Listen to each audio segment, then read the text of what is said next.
जिथं दगड बोलतात आणि इतिहास जिवंत होतो असं ठिकाण म्हणजे अजिंठा, जे लहानपणी पुस्तकात वाचलेलं ते आज प्रत्यक्षात अनुभवलं। नमस्कार, मी तेजा। तर अमरावतीवरून रिटर्न येतानाच आम्ही गेलो संभाजीनगर मधील प्रसिद्ध अजिंठा लेणी पाहायला।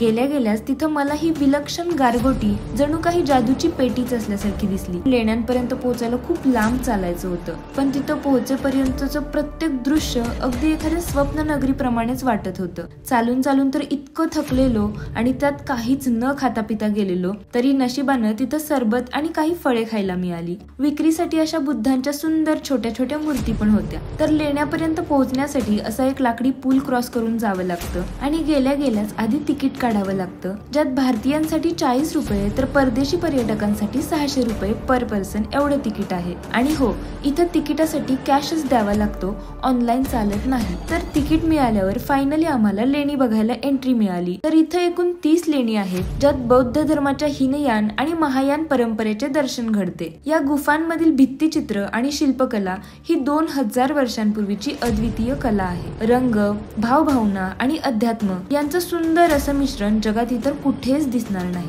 अजिंठा म्हणजे शांतता, कला आणि इतिहासाचा संगम आहे। त्यामुळे या ठिकाणाला सर्वांनीच आयुष्यात एकदा तरी भेट नक्की द्यावी। तर तुम्ही कधी अजिंठ्याला गेलाय का? कमेंट जरूर करा।